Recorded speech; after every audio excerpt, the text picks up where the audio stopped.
Welcome to another episode of Sound Connections. Today we've got Bill Ostry from Shure. He happened to be in town doing some work with us, so we thought we would wrangle him in here and get him in front of a microphone, and a Shure microphone. It's a good thing it's a Shure microphone. To tell his story, right? So welcome. Thanks for coming. Well, thanks for having me. I'm excited to be here. Yeah, we're excited to have you here. So... Glad we got that out of the way. Yeah, exactly. You're excited because it's like minus 20 where you're from. Yeah, it's freezing. There was a snowstorm on the way here, so happy to get on a plane and get into some 50-degree weather. 50, which is it's really about hot. 45 degrees warmer than it is in Chicago right now. So you did get here right at the peak of our cold front. So last night was 39. I think tonight's going to be a little low like that too. But and then, by the way, I'm sad to tell you, like I didn't check today, but last time I checked, it's going to rain all day tomorrow. Is it really? Yeah. So cold and rainy tomorrow, but by Wednesday, Thursday, especially when you're down in Miami, it'll be great. It's not snowing, so I'm happy. Yeah. All right. That's a good start. So you're here on behalf of Shure here in Florida. That's correct. To work with us on some stuff and see some customers. Yeah. So how long you worked there, and how did you get there? Now that's a tough question. I think it's 12 years. Was it like a work release program or something, or did you just... I just kept showing up, and eventually they just let me in. You? Yeah.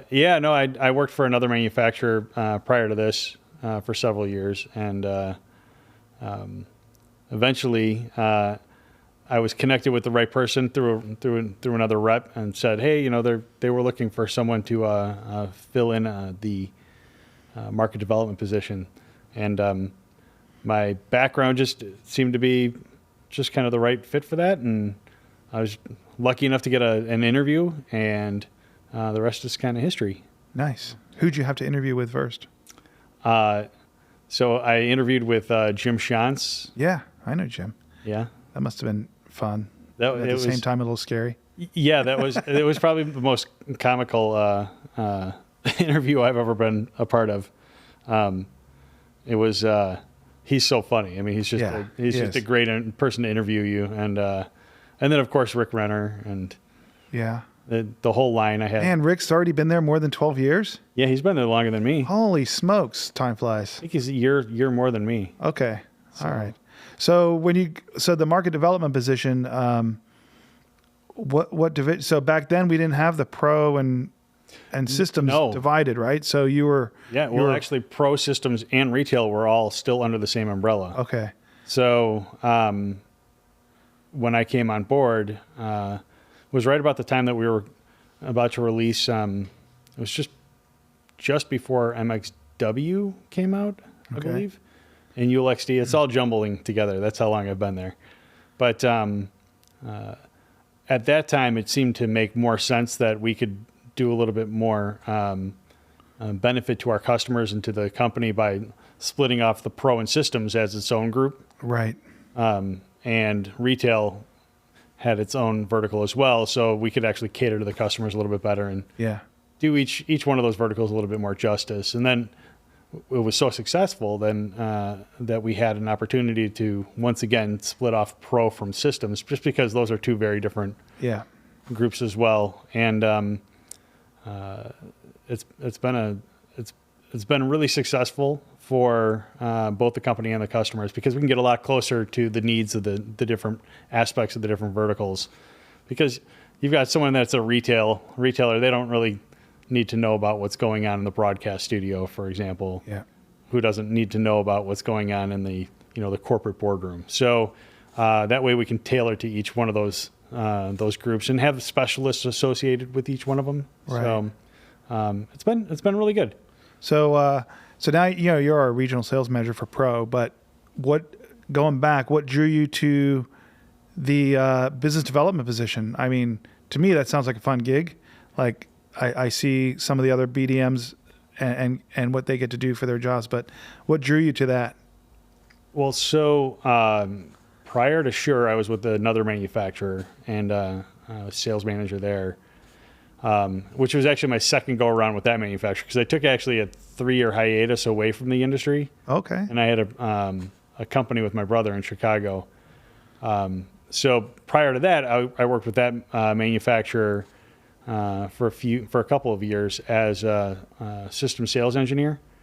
And then when I came back, I rolled into a sales manager position. But all of that actually going farther back, I really got my start off in the industry while I was studying audio and acoustics at Columbia in Chicago.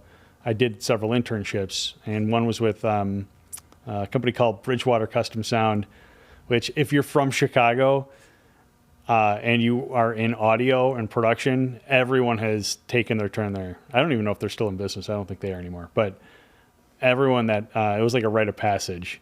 I still come across people now that like, hey, you worked there? I didn't know you worked there. I worked there too. And actually someone recently, he was working in shipping at the same time I was there. We'd never even met each other when we were working there. But so anyway, Bridgewater was they were a production company, but they also had an integration side. So I was studying systems design at Columbia.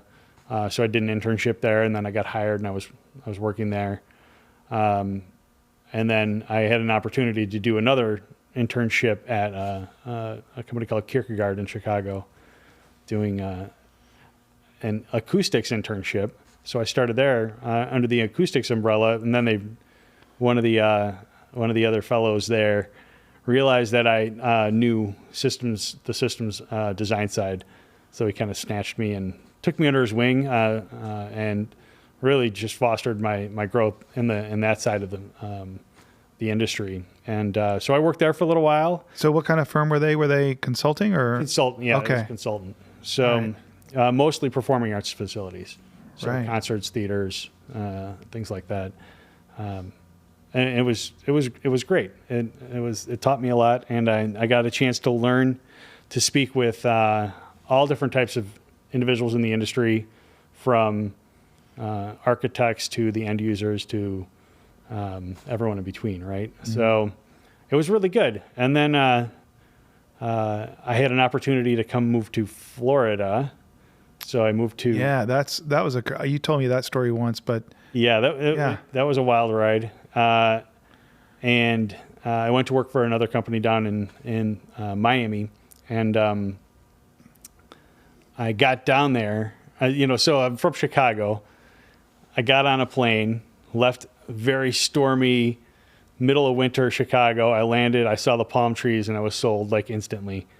And when I went in there, I went into this office. There was several cubicles full of engineers drafting and putting together designs, and the person that had hired me, he actually, I don't remember exactly how we got introduced, but I think it was at a trade show. He caught my name from someone else, and he hunted me down at the trade show. So kind of interviewed me on the spot, and then convinced me to come down for a formal interview, which I did. So anyway, 6 months later, I was down in Florida, and I walked in. He said, "This is my last week." Oh no! And I turned around, like everyone else all the cubicles were empty because all the other engineers had quit. Turns out this place was kind of a revolving door for engineers. Oh, right. So I got thrown into the hot seat, and I was doing some pretty big jobs, from not only from systems design for like the venues, because these were multi-room designs, and so I was doing a lot of those and designs I had no business doing on some of the aspects. Like one was like a boardroom, for example. I had never designed a boardroom in my life. Mm-hmm. So I was kind of thrown into the hot water, the boiling water, and just treaded and kept my head above water for about a year and a half, and got to do a lot of designs when I was there. So I moved down there, and like, I don't know, 3 months later, 9/11 happened. Oh, right. So the company that I was working for had to completely do a 180 on what they were even working on. Right. Because it was cruise ships at the time. That's what I was brought down there to do, was work on cruise ships designs. And So next thing you know, we were bidding on theater jobs with a whole crew of people that didn't know anything about doing any of the land-based jobs. It was quite interesting. So at that time, I got to meet another rep that was covering Florida, and named Larry, and wonderful individual. And he said, "Hey, you know what? I know these guys out of California that are looking for someone with some of your qualifications." I said, "Okay." So he connected me with Jerry Clements from RDL, and so I ended up flying out to meet him in California, and I got off the plane and I smelled all the wildflowers. It was just like it was. The sun was shining. It was like it was just one of those amazing moments where I got off the plane. I was like, I hope this goes well, because this could be kind of cool. And I always wanted to learn how to surf. And I was like, what could be worse than living in Santa Barbara? So that did go well. I got a chance to work with RDL for a couple of years. And then unfortunately, Jerry passed away. And so at that point, I had a decision to make. California, as you can guess, was so expensive. Right. So expensive. And I remember just at the time, I was actually renting a room with 4 UCSB grad students. Oh, my gosh. In this townhouse. Because, I mean, the housing was so expensive out there. And, at the time. So I was living with these guys, and my rent was an insane. It was like $400 a month, which is like, I actually was living next door to them, renting a room with another guy, paying like twice as much. And they were like, "Hey, this guy just moved out. Do you want him to take his spot?" So I went and, like, as soon as my lease ended, I moved in with the grad students. And so there was a point where I was like, I think I could make enough money working at like In-N-Out Burger, to pay, $400 a month to live with, some UCSB grad students and hang out and, I don't know, go to the parties and have a good time. And, but then my brother called. I was talking with my brother, and he had just started a company in Chicago. So it was kind of I put 2 and 2 together, and I thought about it a little bit more, and I was like, you know what?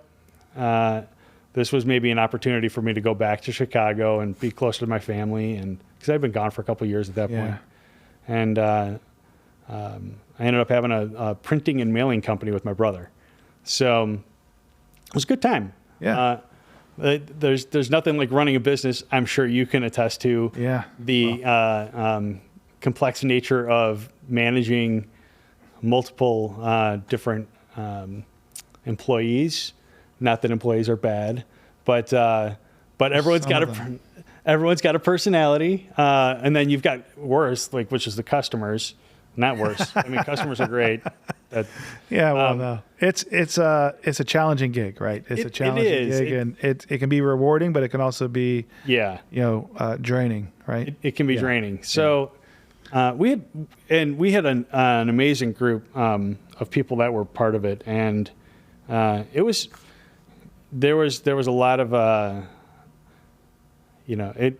it was awesome working with my brother and some of the people that we were working with, but eventually, after a few years, we were working our asses off, and at some point, we kind of looked at each other. We had a come to Jesus talk, and it's like, you know what? I don't think this is not going well for any one of us, because we were all working so hard, and we were growing the company like exponentially. It was going great, but it was just burning us out. Mm-hmm. So at that time, my friend Jeff from RDL gave me a call and said, "Hey, come back. I'd love to have you back." And so that was just perfect timing.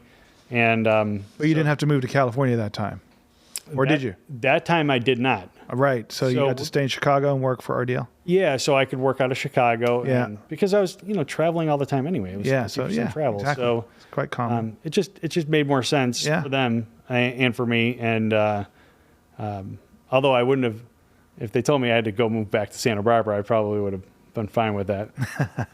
But, so I went back to work for RDL and worked there for about a year and a half. And then someone tipped me off that Shure was looking.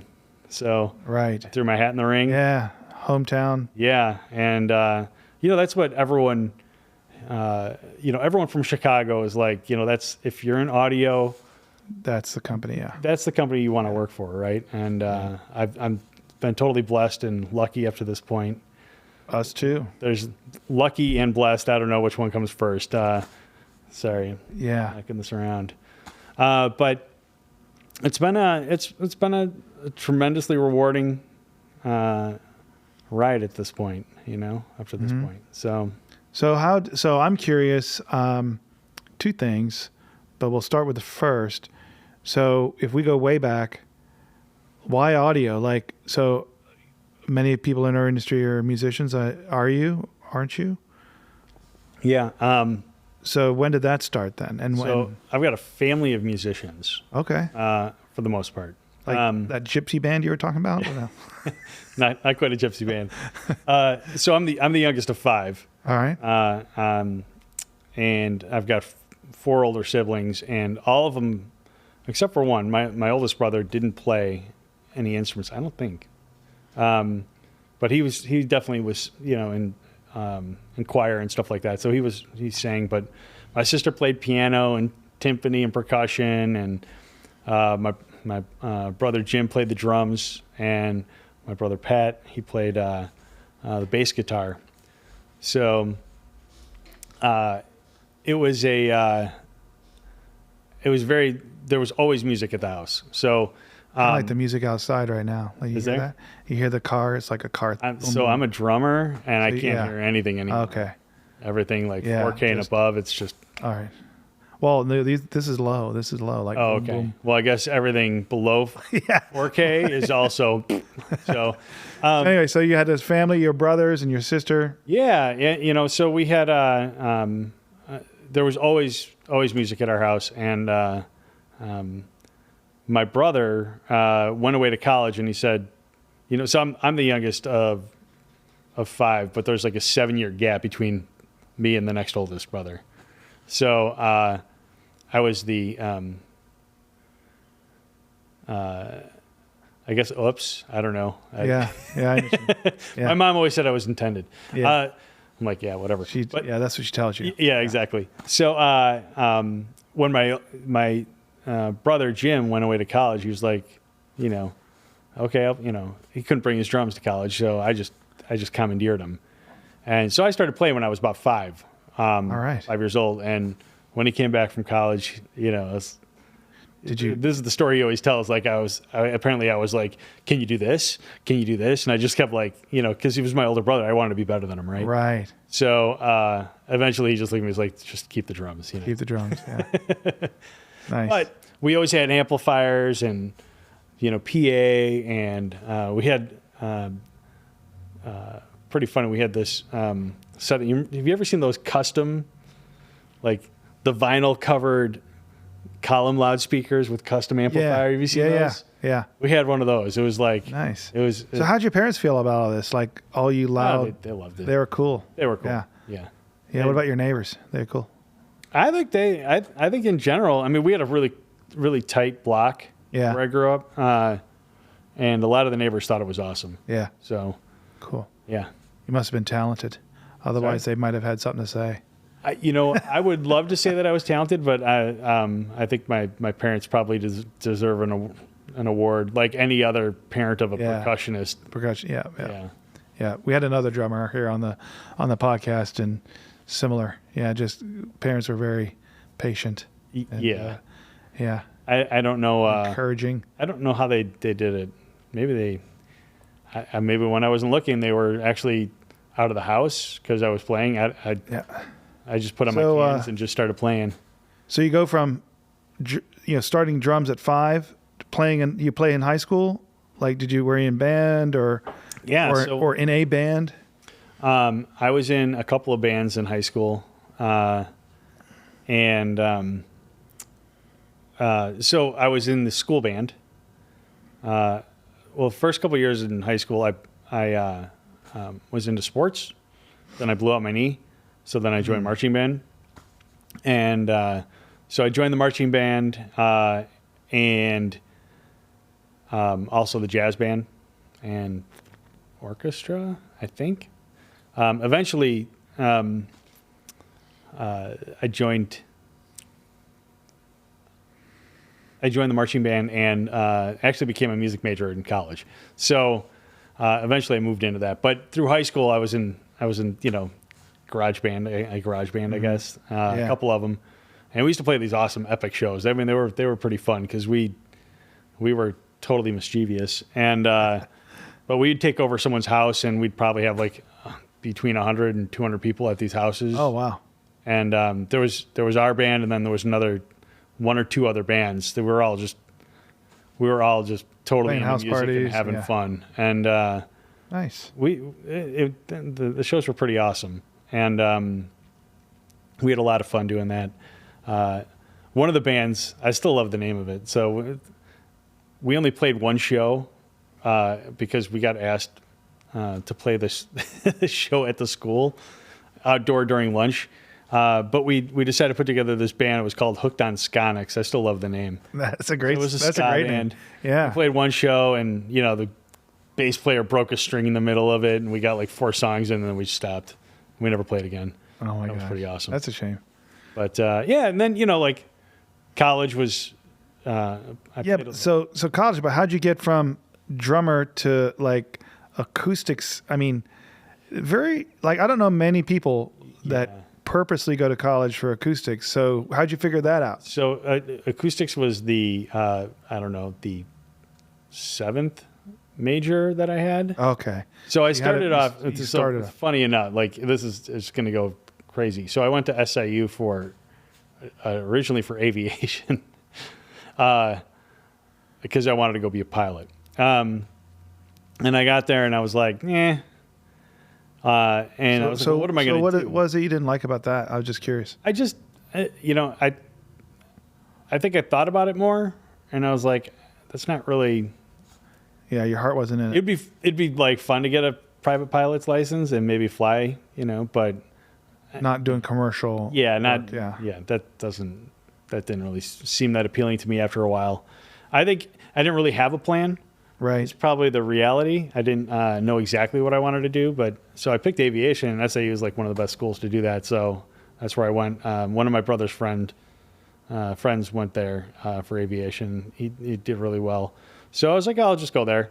It's also one of the only schools that accepted me.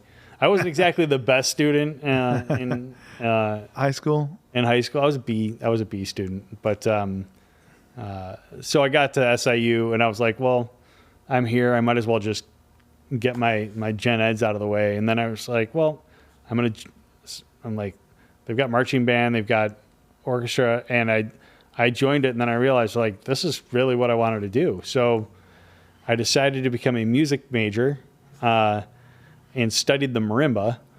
That was my instrument of choice, which that's not something you hear every day. No, it's and I had never played a marimba before in my life, and I actually got pretty good at it.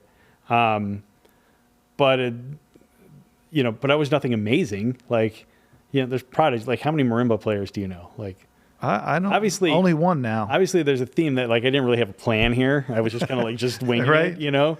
I really just wanted to go to college and hang out and drink some beers and eat burritos. At midnight with my friends and party. And music was great because it actually kept me. I learned a lot being in marching band and in pep band. So I was in the pep band. Played the drums for the pep band, which was a lot of fun. All the basketball games. That was right. SIU's a big basketball school, so gotcha. I can actually say I've played the drums in an arena, not like in a rock and roll setting, but right, it was in a pep band. But there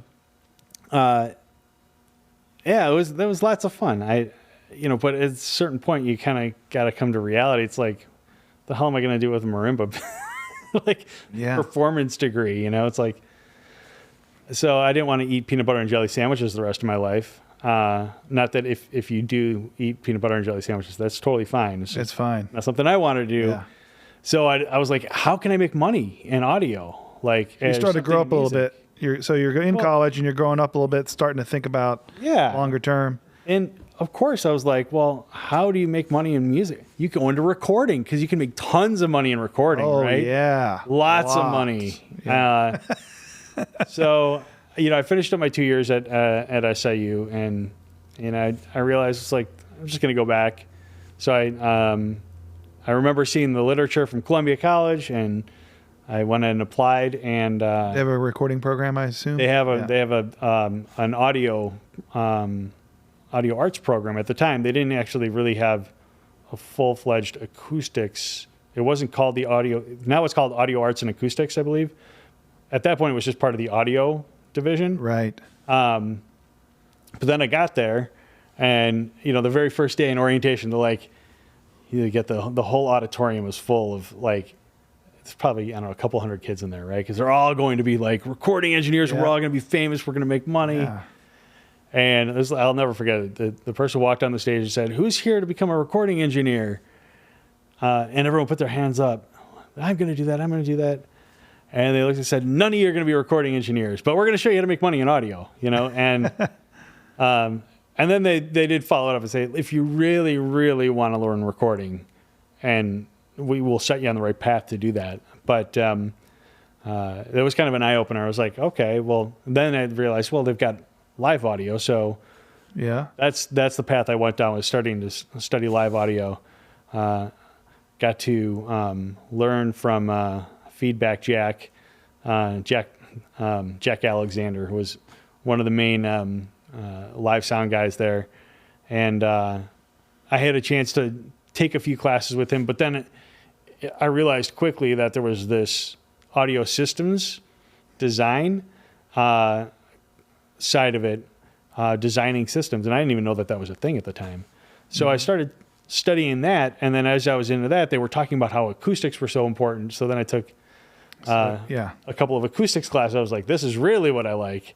So I don't know if you're keeping track of how many times I changed my major in like a 3-year period, but eventually I landed in the acoustics program, and I got to study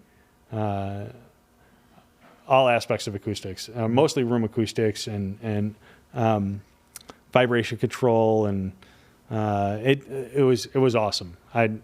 It gave me a great foundation to launch my career off of.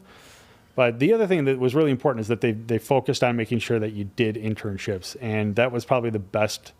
One of the best things that I ever did was the internships, just because you don't know what you're doing until you actually go out and do the work. And I'll never forget, so my first internship, they were paying me. I mean, it was ridiculous. I mean, they're not in business anymore, so I could say it was like my first internship, I didn't get paid. They gave me, I think, $5 a day, and it was like $5. It was like a 30-mile commute to it from my house. So, like, I spent, gas was a little less expensive. So I remember that every day. This is I was so broke in college. I would bring a sleeve of saltines, and I would go to the. This is funny. A sleeve of saltines, and I would go to the Wendy's, which was right next door to the place I was working, and I would get like their $1 chili, and I would eat that whole thing of saltines with chili. That was my lunch. That was my food.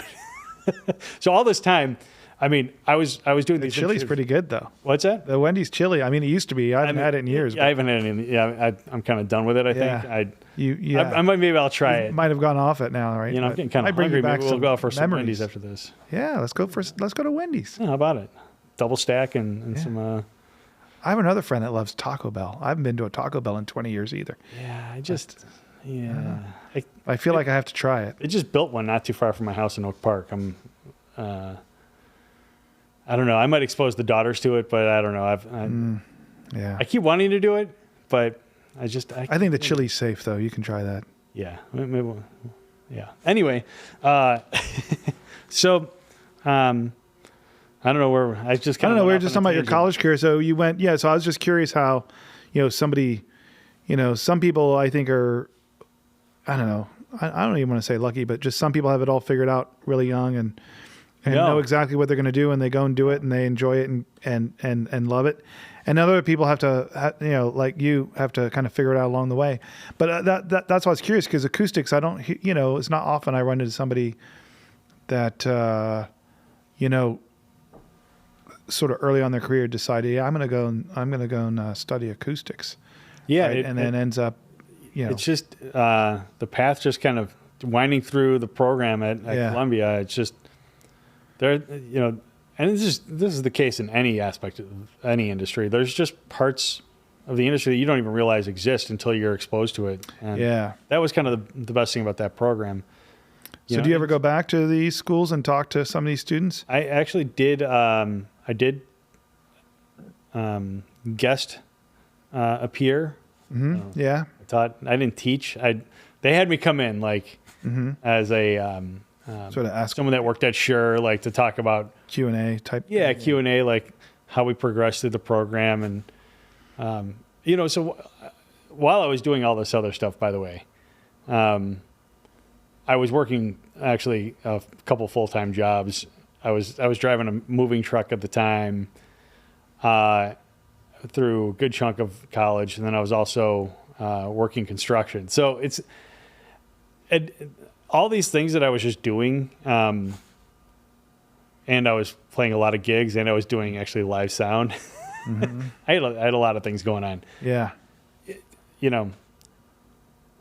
A lot of people, there's a bit of luck. There's no doubt about it, but there's also working your ass off. I worked my ass off. I've got no qualms. I'd say that all the time. When I go and talk to people at school,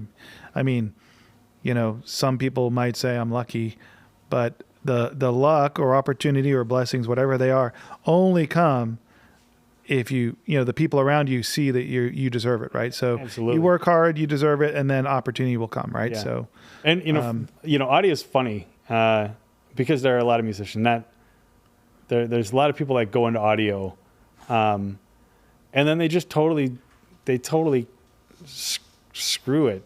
They screw it up because they don't even show up. Well, you know what? And that's I think that's because what we're exposed to. So I know people that went to law school that screw it up. Yeah. And they spend all that money and time going through law school, and they don't become lawyers. Yeah. Or they become really bad lawyers, right? I think it's the same for many professions, but because that's what we're exposed to, I think we can relate to it and why'd you do all that work? And then just throw it away, right? Or give up, or whatever the case may be. But it's funny, it's amazing that people are given an opportunity, and they I don't think they realize that. Literally not showing up. Yeah, especially for live audio. No, So I filled in for this guy once. I'm gonna date myself here, but. I think you've done that a few times. Yeah, already. Probably. So I think it was 98 or 99. And one of the guys in one of my live audio classes was dude, I got whatever I got to do.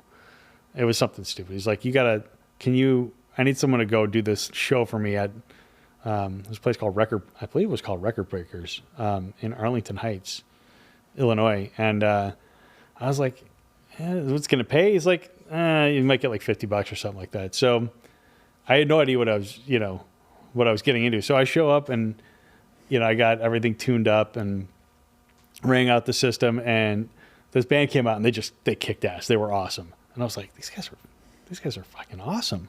Sorry, am I allowed to swear? Yeah. So I'll try not to drop any more F-bombs. These guys were just awesome. And I was I was totally into punk at the time. And it turns out, so the show ended. The guy's like, I've never had monitors that sounded good like this, ever. I've been doing tours, we've been on the road for the last couple of years, and we've never had monitors like this. And I was like, at the time I was doing audio for a 14-piece orchestra, so I got used to ringing out systems and getting it sounding good. And the guy's like, do you want to go on tour with us? I'm like, I'm kind of in this other program. I can't really give that up because I'm so far along. So I passed on. It turns out it was Alkaline Trio. Oh my gosh. Like, it's kind of funny. Yeah. You know, I mean, those guys, if they heard this, they would be like, I don't remember that. Yeah. And, but you know, but it's just like, I mean, they were just getting going at the time. Like, yeah. they'd been out for a couple of years, but they weren't huge. I mean, they were playing this record show, like this show at this record shop. Like, you still made the right choice though. Yeah. You know, it's amazing. You're presented with opportunities. You just go with the flow. But it's just funny, you know. I remember the guys from that band just being super nice, by the way. You know, I guess that goes for anything, you know, like the people that do well are the ones that have a good attitude and treat other people with respect.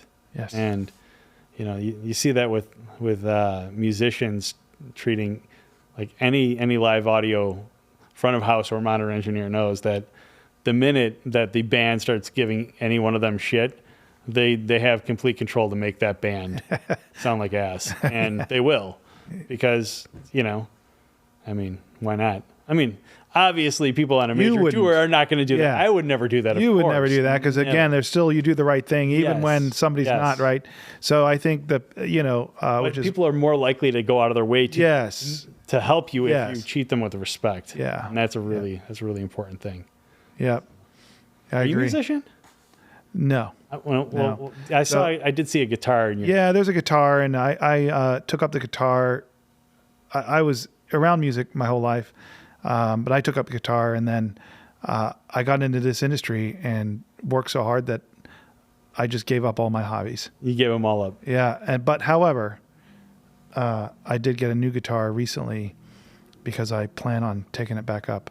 Really? Yeah, so I'm trying this online thing. We'll see how it works. But so, how long did you play guitar before?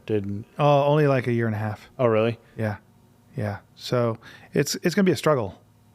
But the last time I did it, I picked it up really quickly. So I had a great teacher, picked it up really quickly. So I think just because I've got an ear for it or a aptitude for it, so I'm hoping that if I put in some effort, I'll pick it up quickly again. So how many people on your team are musicians? A lot of them. All of them. Do you have a bass player? Is there a bass player on the team? Do we have a bass player at Mainline? I don't know that we have a bass player. Yeah. You don't. Yeah, Neil could play bass. He plays guitar. You got Craig plays guitar. Cooley plays drums. What the hell? This is an experience. Yeah. You gotta have. You need. Marco plays the marimba. You need. I'm just kidding. Oh, that's awesome. Yeah, you need a back line here. You know, so next time I'm down here in a year, like we'll plan for a year from now. I just have a follow-up podcast, and you're gonna play guitar, and there we go. Kneel over on the bass. Sweet. Step into bass. So you see, we got that little bit of truss up there. You know, it's for like we're gonna have like a little mobile stage in here. Yeah. So at the Experience Center, we're gonna have like little things from time to time. So by then we'll have like a little stage that we can bring in. Sweet. And some lights. We can't do the haze or the smoke because it sets off the sprinklers apparently, and you need to have like the fire department come and. I mean, the sprinklers can be part of the show too. It could be. I mean, yeah. It could go wrong. That'd be like totally 80s, right? Like everybody's wet. Oh yeah. Yeah. Well, I don't know. Dancing on puddles and stuff. I don't know. That sounds like an 80s music video. Yeah, that sounds like a bad nightmare in some ways. So, so now you're at, so we'll come back to Shure now, I guess. Yeah. So now you're managing a region, sales. So you're our sales manager here. Yeah, sales for the manager. Pro Division. So you went from market development to which is sales, but supporting the sales department. So how you liking it? Well, it's been interesting because. Oh, that's right. I took over this position took this position up right before the pandemic hit. So, it's been great though. Part of the benefit has of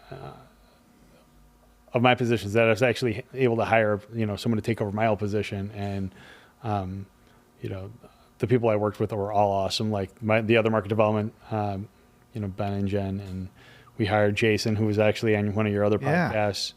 We've got just an amazing team. We really do. So And an amazing boss, Mr. Rick Renner. Yes, and Mr. Rick Renner. Like I can't not acknowledge Mr. Rick. I did talk about him earlier. Yeah, so, yeah. I've worked with Renner for a long time, so great guy. Yeah, this is he's my favorite person in the world. Yes, he's my favorite. But now, if I say that, then like Kevin Smith's gonna be like, why am I not your favorite? Or Joe DeFalco, or one of the others, Raleigh, Bowman. I've got a lot of. You've got the one to please, Yes. But we've got bunches. Got bunches. So I love them all. They're all amazing in their own ways. Well, I think Shure's got a talent for hiring amazing people. They've got a great team, actually. Yeah, we're probably the best we've worked with. It's a great group of people, and I'm truly 100% fortunate. Yeah. That I get to work with a lot, most of them, and on a daily basis. Yeah, and a lot of people may not know, especially people that aren't connected directly to Shure, but it's a lot of fun to work there. So we're talking about having like a little stage here, but you guys do that somewhat regularly, where you've got music going on and people playing music at lunchtime, and we actually don't have any offices. It's just stages, and we just go and play music all day long. Yeah, that's great. That's the way it should be. No, but it's seriously, we have when things are normal and we're not in a pandemic. That's true. We've got in Niles, where the headquarters is, just outside of Chicago. We do what's called Eat to the Beat. So all these little mini bands will form within the company, and they'll work together over a few weeks and come up with a few songs to play during lunch. And then the company brings an ice cream cart out, and they're just giving people ice cream. That's nice. And 3 or 4 bands will get up and play a few songs. They put a big PA up, and it's a lot of fun. It really is a hoot. Just because you end up playing with people you didn't even know. I mean, I've turned around and said, I didn't know that person even sang. And they're up there, dressed the part of whatever they're, recreating up on stage, and just singing away. And it's like, wow, I had no idea. So it's a lot of fun. It really is. Yeah. I if I ever retire from mainline or sell mainline, I'm going to come and work, but for sure. But I'm not going to live in Chicago, though.